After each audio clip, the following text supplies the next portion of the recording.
Bem, pessoal, estamos aqui então para divulgar o nosso caso de ensino, intitulado Um Olho no Peixe e Outro no Gato. Como as fintechs disputam espaço com os bancos em época de juros baixos.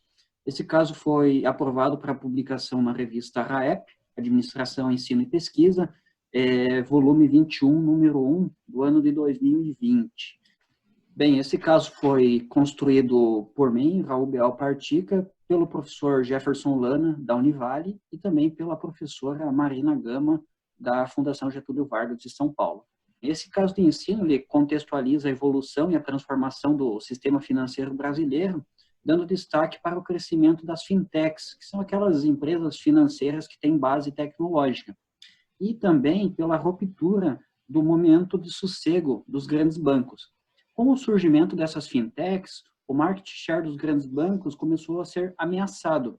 Com isso, então, a gente quis criar um objetivo de discutir as estratégias de mercado concorrenciais dos bancos e também das fintechs, frente aos cenários futuros possíveis, sobretudo analisando as estratégias que as fintechs fariam, dando um enfoque para as atividades políticas corporativas, que são aquelas maneiras, as formas de se influenciar o governo, a regulação e, nesse caso em específico, o sistema financeiro nacional, para que elas consigam obter acesso a esse mercado que é, como um todo, dominado por 5 grandes players de bancos.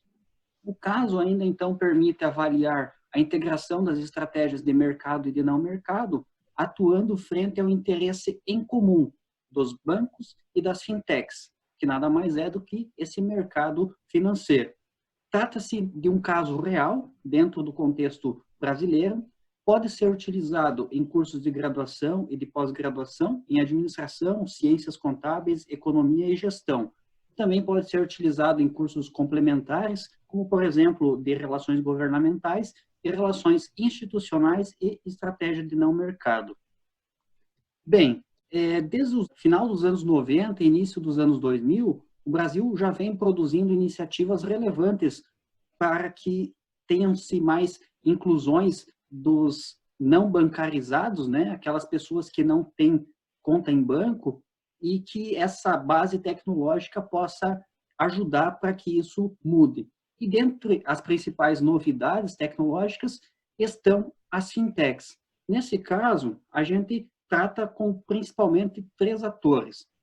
O primeiro é o governo, como órgão maior do sistema financeiro nacional, e os bancos e as fintechs ali disputando esse mercado. Essas fintechs também podem ser assim chamadas, elas ainda são consideradas peixe pequeno, se comparadas aos grandes bancos. Então, a pergunta que se faz é: quais são as estratégias de mercado e de não mercado que os bancos e as fintechs utilizam para influenciar o governo e o sistema financeiro nacional frente ao cenário de juros baixos? Então, para falar um pouco sobre o contexto de como se deu esse momento, essa espécie de tempestade perfeita que favoreceu esse surgimento de novos players no mercado financeiro brasileiro, como comentado já, players pequenos, mas que já começam a dar alguns sinais de maturidade, tudo começa basicamente com o momento econômico brasileiro, certo? Então, o momento econômico brasileiro, passando aí por pós-impeachment, passando por processos de semi-recessões. A gente não entra muito nesse caso em aspectos políticos do mercado brasileiro, obviamente, mas a gente fala aí um pouco do momento econômico, e esse momento econômico a gente resume ele, ou a gente reduz ele para uma realidade de taxa de juros brasileira extremamente baixa. Ou seja, conforme colocado em algumas imagens aí do próprio caso, um momento em que a taxa Selic, a taxa de juros básica brasileira, ela reduz muito, isso pode favorecer em alguns momentos a incidência de maior movimentação econômica, maior empreendedorismo por parte das pessoas e assim por diante. Pois bem, um problema que surge muito abertamente no Brasil é que, embora as taxas de juros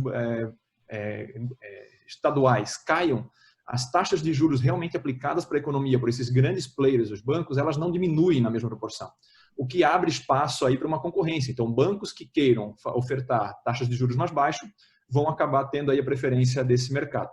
E nada melhor também do que aproveitar um momento de mercado propício para ofertar taxas de juros mais baixas, juntamente com aspectos tecnológicos, então contas correntes que as pessoas podem abrir do seu celular. A gente não entra nesse caso nos aspectos comportamentais do consumidor, até porque esse não é o nosso foco do trabalho, mas logicamente esses aspectos também contam bastante para entender por que uma pessoa prefere abrir uma conta de forma remota pelo celular do que ir até uma agência bancária, aquela coisa pesada e hoje em dia até entendido como antiquado, né?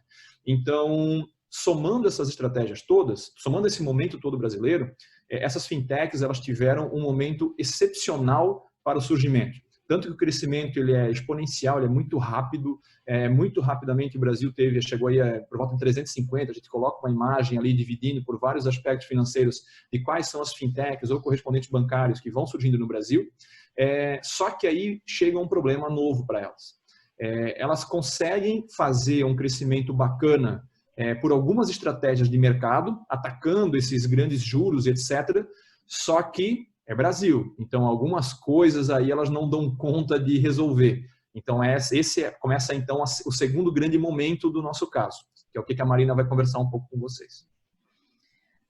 Bom, pessoal, continuando o que o professor Jefferson falou, como que as fintechs, então, fazem frente a todo esse contexto, no mínimo desafiador que elas têm, em que, de um lado, elas já mostraram o poder de mercado delas, que elas crescem, se desenvolvem, etc., têm potencial para isso, mas, do outro lado, elas têm que lidar com questões de regulação do setor, em que é um tanto quanto desafiador, ainda mais no Brasil. Então, uma das questões que elas fazem essas fintechs, né? Então, a gente fala do Nubank. O Nubank contratou Gustavo Franco, que é o ex-presidente do Banco Central, para o board da empresa. O banco original, que a gente também coloca no caso, tem o Henrique Meirelles, que é ex-ministro da Fazenda, também no board da empresa. Essas fintechs, né, tanto a Nubank quanto a original, quanto tantas outras, fazem parte de associação. Então, de alguma forma, eles começam a se unir, vendo que há esse espaço no mercado, para fazer uma pressão junto ao governo federal para conseguir mudar esses termos de regulação, etc., e conseguir fazer virar o jogo em favor deles. Ok, chegamos na parte 2, que são as notas de ensino. São aquelas notas que são de acesso exclusivos aos docentes ou professores que possuem o objetivo aí de direcionar como que esse caso pode ser utilizado para o aprendizado.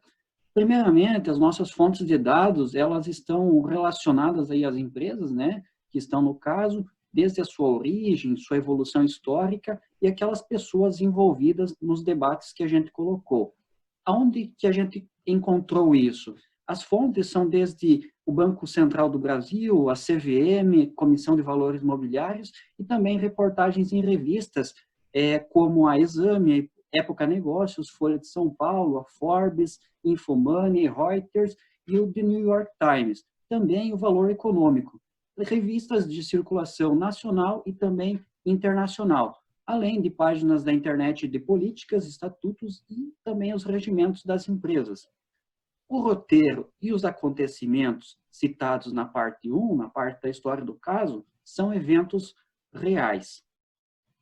Como questões sugeridas para a discussão, a gente criou 2 eixos, isso é, o docente ele tem essa flexibilidade de escolher, seja, se ele está aplicando para uma disciplina de estratégia, a gente tem o eixo 1, que é questões sobre estratégias das fintechs e dos bancos. Ele pode optar por escolher somente este eixo e aplicar estas questões. Por outro lado, a gente também tem o eixo número 2, que são questões sobre atividades políticas corporativas.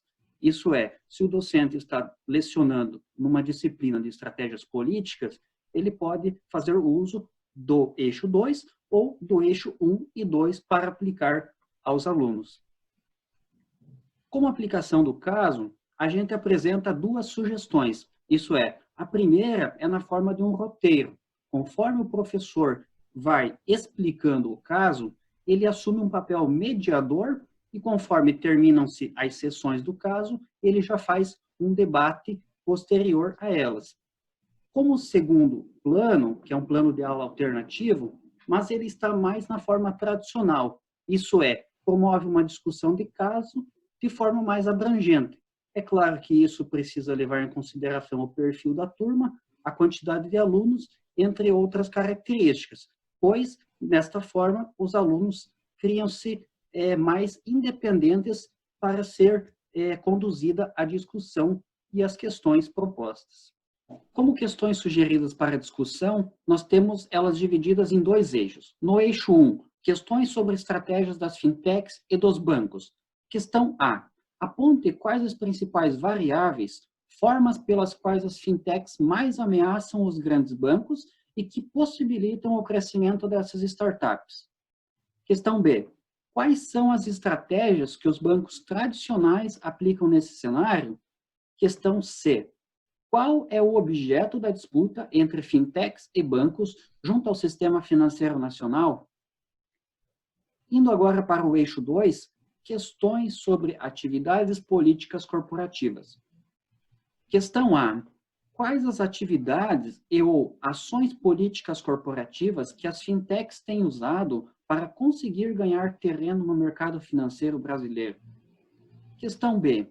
Identifique e justifique uma ação individual e uma ação coletiva utilizada pelas fintechs. Questão C. Quais desafios na relação com o governo enfrentam os bancos e as fintechs? E como ambos estão respondendo aos desafios?